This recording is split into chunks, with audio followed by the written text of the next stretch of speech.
नमस्कार दर्शक बंधु आपण को आम चैनल को स्वागत 2026 हार्दिक अभिनंदन एवं शुभकामना जणाई आजिर कार्यक्रमटी को आरंभ करिबा एवं आमर आजिर एही कार्यक्रमटी समस्त बिछा राशि व्यक्ति विशेषक पई बहुत अधिक गुरुत्वपूर्ण रही सेतिपई आपण धैर्यर सहित एही भिडियोटी को शेष पर्यंत देखंतु एवं आपणकर व्यस्त बहुल समय मध्यरु मात्र 10 मिनिट समय आपण निज पई दियंतु एवं निज भविष्यत विषय रे जानंतु देखंतु एही भिडियो रे आपण सेही 6टी भविष्यतवाणी विषय रे जानिबे जहा 2026 रे हेबाकु थिबा ग्रह मानकर गोचर राशि परिवर्तन अनुसार आपणक जीवन रे घटित हेबा पई जाउची एवं आपण लेखि रखंतु यह संपूर्ण भाव रे सत्य अटे। आपणक जीवन रे 2026 रे एही सब तारीख गुडी करे एही सब मास गुडी करे गुरुत्वपूर्ण घटना मान निश्चित घटिबो जहा आपणकर भाग्य एवं भविष्यत को परिवर्तन करिबो। किंतु सर्वप्रथमे जानी रखिबा अत्यंत आवश्यक जे समस्तंकर जन्म कुंडली भिन्न भिन्न होइथाए एवं पूर्व जन्मर कर्म अनुसार एही जन्मर कुंडली प्रस्तुत होइथाए। सेतिपई आपणक कुंडली अनुसार आपणक जीवन रे जहा सब घटिबार थिबो ताहा तो निश्चित भाव रे घटिबो किंतु धर्मशास्त्र एवं ज्योतिष शास्त्र साहाय्य रे आपण भविष्यत रे हेबाकु थिबा घटना विषय रे आगरु जानि परिबे एवं प्रतिकार मध्य करी आपण बड़ घटना को छोट करि परिबे। ता सहित देखंतु ग्रह मानकर गोचर जहा समस्त ब्रह्मांडर गोचर करूछंती से माने आम समस्तक जीवन रे बड़ प्रभाव पकाई थांती। किछि ग्रहंकर गोचर राशि परिवर्तन आम मानकु शुभाशुभ फल प्रदान करि थांती एवं किछि ग्रह मानकर गोचर आमको अशुभ प्रभाव मध्य पकाई थांती। सेतिपई एही 2026 रे आपण देखिबे आपणक जीवन रे बड़ परिवर्तन आसीबो किंतु परिवर्तन खराब ना भल जानिबा पई आपण भिडियोटी को शेष पर्यंत देखंतु एवं शेष पर्यंत देखिले आपण निश्चित भाव रे जानि परिबे कोन रहिछि सेही 6टी भविष्यतवाणी जहा 2026 रे आपणक जीवन रे घटित हेबाकु जाउछि। किंतु भिडियोटी आरंभ करिबा पूर्वरु जदि आपणकर भी इच्छा राशि होइथाए एवं आपण भी ईश्वर को आंतरिक भक्ति एवं विश्वास करंती तबे भिडियोटी को लाइक करंतु कमेंट बॉक्स रे जय जगन्नाथ जय माँ लक्ष्मी अवश्य लिखि दियंतु।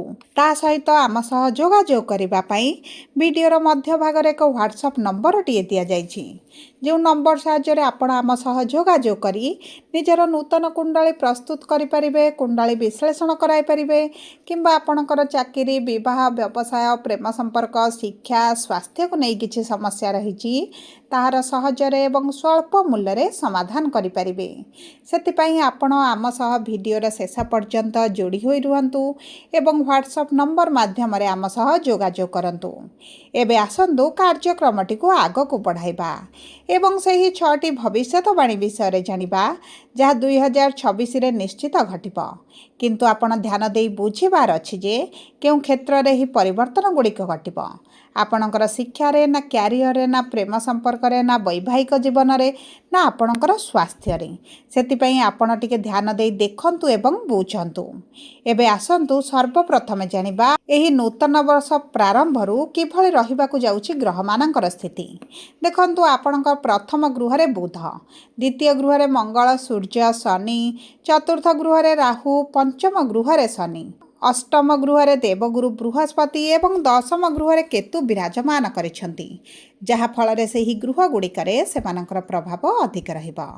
तेबे सर्वप्रथम भविष्यतवाणी हैला देखंतु आपणक पंचम गृह रे शनि संपूर्ण वर्ष विराजमान करिवे एवं सेही गृह रे नक्षत्र परिवर्तन करिवे चलन रे मध्य परिवर्तन करिवे।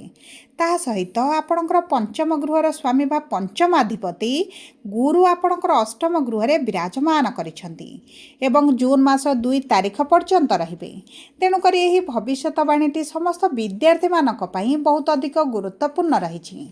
देखंतु आपणक शिक्षा क्षेत्र रे आपण विभिन्न प्रकार समस्या देखुथिले एवं 2026 रे मध्य एही समस्या आपणकर रहिबो किंतु प्रथमार्ध रे आपण समस्या देखिबे विशेष भाव रे मे मास पर्यंत ଏହି ମେ ମାସ ପରଠାରୁ ଗୁରୁ ଯେତେବେଳେ ଆପଣଙ୍କର ଭାଗ୍ୟର ଗୃହକୁ ଗୋଚର କରିବେ, ନବମ ଗୃହରେ ରହିବେ, ସେହି ସମୟରେ ଆପଣଙ୍କର ଭାଗ୍ୟ ସମ୍ପୂର୍ଣ୍ଣ ଭାବରେ ପରିବର୍ତ୍ତନ ହୋଇଯିବ। କାରଣ ଦେଖନ୍ତୁ, ଅଷ୍ଟମ ଗୃହକୁ କୁଣ୍ଡଳୀର ଶୁଭ ବୋଲି ମନାଯାଏନି। ତେଣୁକରି ସେହି ଗୃହରେ ଯେତେ ଶୁଭ ଗ୍ରହ ରହିଲେ ମଧ୍ୟ ଅଶୁଭ ଫଳ ପ୍ରଦାନ କରିଥାନ୍ତି, ଯେଉଁ କାରଣରୁ ଆପଣଙ୍କର ସମସ୍ୟାଟି ବଢ଼ିଯାଇଛି। ତା ସହିତ ଦେଖନ୍ତୁ, ଆପଣଙ୍କର ଶନି ମଧ୍ୟ ପଞ୍ଚମ ଗୃହରେ ରହିଛନ୍ତି, ଯିଏ ହେଉଛନ୍ତି ଆପଣଙ୍କ ତୃତୀୟ ଗୃହ ପରାକ୍ରମ ପରିଶ୍ରମର ଗୃହର ସ୍ୱାମୀ ହୋଇ ପଞ୍ଚମ ଗୃହରେ ରହିଥିବାରୁ ଆପଣଙ୍କର ପରିଶ୍ରମ ଅଧିକ ରହୁଛି, କିନ୍ତୁ ରେଜଲ୍ଟ ଆପଣଙ୍କୁ ଏତେଟା ମିଳୁନାହିଁ। ଏହାର କାରଣ ହେଉଛି ଆପଣଙ୍କର ପଞ୍ଚମ ଗୃହରେ ଶନିଙ୍କର ବିରାଜମାନ। ତେଣୁକରି ଏହି ସମସ୍ୟାଟି ଆପଣ ମେ ମାସ ପର୍ଯ୍ୟନ୍ତ ତ ନିଶ୍ଚିତ ଭାବରେ ଦେଖିବେ, କିନ୍ତୁ ଜୁନ୍ ମାସ 2 ତାରିଖ ପରେ ଗୁରୁ ଆପଣଙ୍କର ନବମ ଗୃହରେ ରହି ଯେତେବେଳେ ନବମ ଦୃଷ୍ଟି ପଞ୍ଚମ ଗୃହକୁ ଦେବେ, ନିଜ ଗୃହକୁ ଦେବେ, ସେତେବେଳେ ଆପଣ ଆଶାଠାରୁ ଅଧିକ ମଧ୍ୟ ସଫଳତା ପ୍ରାପ୍ତି କରିବେ। ଆପଣଙ୍କ ପରିଶ୍ରମ ଠାରୁ ମଧ୍ୟ ଆପଣଙ୍କୁ ଅଧିକ ଶୁଭଫଳ ପ୍ରାପ୍ତି ହେବ, ଯାହା ଆପଣଙ୍କ ଶିକ୍ଷା କ୍ଷେତ୍ର ପାଇଁ ବହୁତ ଅଧିକ ଶୁଭଦାୟକ ରହିବ। ତେଣୁକରି ଆପଣ ଶିକ୍ଷା ସମ୍ବନ୍ଧିତ ଯେକୌଣସି ନିଷ୍ପତ୍ତି ନେବା ପାଇଁ ଚାହୁଁଛନ୍ତି, ଯଦି ଆପଣ 2 ଜୁନ୍ ପରେ ନିଅନ୍ତି, ଆପଣଙ୍କ ପାଇଁ ଶୁଭଦାୟକ ରହିବ। ଏବେ ଆସନ୍ତୁ ଜାଣିବା କ'ଣ ରହିଛି ଦ୍ୱିତୀୟ ଭବିଷ୍ୟତବାଣୀ ବିଷୟରେ। ଦେଖନ୍ତୁ, ଏହି 2026 ବର୍ଷ ଆପଣଙ୍କ ସନ୍ତାନ ପ୍ରାପ୍ତି ପାଇଁ ବହୁତ ଅଧିକ ଶୁଭଦାୟକ ରହିଛି। କାରଣ ଶନି ଯେତେବେଳେ ପଞ୍ଚମ ଗୃହକୁ ଆସନ୍ତି, ସେତେବେଳେ ଆପଣ ନିଶ୍ଚିତ ଭାବରେ ସନ୍ତାନ ପ୍ରାପ୍ତି ପାଇଁ ଚିନ୍ତା କରିବେ, ସନ୍ତାନ ପ୍ରାପ୍ତି ପାଇଁ ଚେଷ୍ଟା କରିବେ ଏବଂ ଆପଣଙ୍କର ସେହି ଚେଷ୍ଟା ବଳକୁ ଶନି ବୃଦ୍ଧି କରାଇବେ। ଯେଉଁ କାରଣରୁ ଆପଣ ଯଦି ସନ୍ତାନ ପ୍ରାପ୍ତିରେ ବଞ୍ଚିତ ରହିଛନ୍ତି, ସନ୍ତାନ ସୁଖରୁ ବଞ୍ଚିତ ରହିଛନ୍ତି, ଆପଣଙ୍କୁ ସନ୍ତାନ ସୁଖ ପ୍ରାପ୍ତି ହୋଇଯିବ। କାରଣ ଏହି ବର୍ଷ ଗୁରୁ ମଧ୍ୟ ଆପଣଙ୍କ ଭାଗ୍ୟର ଗୃହରେ ରହିବେ। ଦୀର୍ଘ 12 ବର୍ଷ ପରେ ଆପଣଙ୍କର ଭାଗ୍ୟର ଗୃହକୁ ଆସୁଛନ୍ତି ଏବଂ ସନ୍ତାନର ଗୃହକୁ ଦୃଷ୍ଟି ଦେଉଛନ୍ତି, ଯେଉଁ କାରଣରୁ ସନ୍ତାନର ଯୋଗ ବହୁତ ଅଧିକ ବନୁଛି। ତେଣୁକରି ଏହି ସୁଯୋଗକୁ ଆପଣ ହାତଛଡ଼ା କରନ୍ତୁ ନାହିଁ, କାରଣ ଆପଣଙ୍କ ଭାଗ୍ୟ ଆପଣଙ୍କ ସାଥ ଦେଉଛି। ତେଣୁକରି ଏହି 2026 ବର୍ଷ ଦାମ୍ପତିକ ପାଇଁ ଯେଉଁମାନେ ସନ୍ତାନର ଉପେକ୍ଷାରେ ଅଛନ୍ତି, ସେମାନଙ୍କ ପାଇଁ ବହୁତ ଅଧିକ ଶୁଭଦାୟକ ରହିବ। ଏବେ ଆସନ୍ତୁ ଜାଣିବା କ'ଣ ରହିଛି ତୃତୀୟ ଭବିଷ୍ୟତବାଣୀ। ଦେଖନ୍ତୁ, ରାହୁ ଆପଣଙ୍କର ସମ୍ପୂର୍ଣ୍ଣ ବର୍ଷଟି ଚତୁର୍ଥ ଗୃହରେ ରହିବେ, ମାନେ ଡିସେମ୍ବର 5 ତାରିଖ ପର୍ଯ୍ୟନ୍ତ।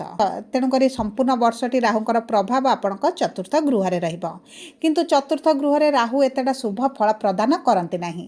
ତେଣୁକରି ଆପଣ ଦେଖିବେ, ଫେବୃଆରୀରୁ ଅଗଷ୍ଟ କିମ୍ବା ସେପ୍ଟେମ୍ବର ମଧ୍ୟରେ ଆପଣଙ୍କ ପୈତୃକ ସମ୍ପତ୍ତିକୁ ନେଇ ହେଉ, ଜାଗା ବାଡ଼ି ବ୍ୟବସାୟକୁ ନେଇ ହେଉ କିମ୍ବା ଆପଣଙ୍କର କିଛି ବଡ଼ ଜିନିଷକୁ ନେଇ ହେଉ, ବହୁତ ଅଧିକ ବିବାଦ ମଧ୍ୟ ଦେଖାଦେଇପାରେ। ଆପଣ ବିବାଦରେ ଫସି ଯାଇପାରନ୍ତି କିମ୍ବା ଆପଣଙ୍କର କିଛି ଏଭଳି ବଡ଼ ଆକାରର ଝଗଡ଼ା ହୋଇପାରେ, ଯେଉଁ କାରଣରୁ ପୋଲିସ କୋର୍ଟ କଚେରୀ ପର୍ଯ୍ୟନ୍ତ କଥା ମଧ୍ୟ ଆପଣଙ୍କର ଯାଇପାରେ।